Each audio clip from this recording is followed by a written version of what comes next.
Jabber's GPS tracking only works if the mobile app has location permission set to always, and that one setting causes more tracking failures than anything else.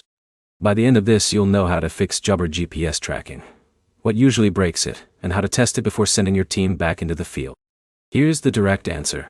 If Jabber GPS tracking isn't working, the fix usually comes down to app permissions, device settings, or mobile data. Start with the fastest check. Open the Jabber app on the technician's phone. Go into the phone settings, then Yapse, then Jabber, then location, night. Make sure location access is turned on. If the phone gives options like a never, while using, or always, pick always, always.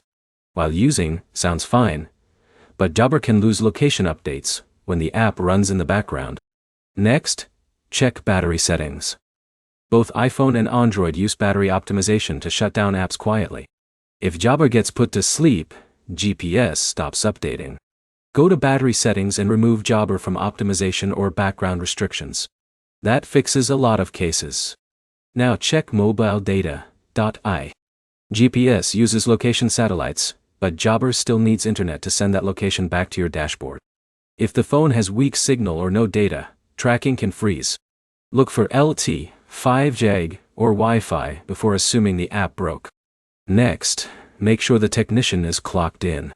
Jabber's GPS tracking usually ties to active work, route activity, or time tracking.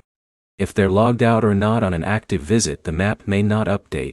That confuses a lot of users. Now, close the app. Reopen it. Then sign out and back in. This refreshes the connection between the app and Jabber's servers. If that still doesn't fix it, update the app. Old app versions can break location sensing after phone operating system updates. Check the App Store or Google Play. One more thing.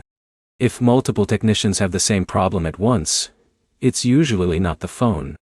That points to a platform issue or outage. At that point, check Jabber's status page or support. Quick recap. Turn location to you always in. Disable battery restrictions. Check mobile data, and make sure the tech is clocked in. Then restart the app and update it. Your next step is simple. Test GPS on one active job before tomorrow's schedule starts. If this helped, like the video and subscribe for more Jabber fixes and walkthroughs.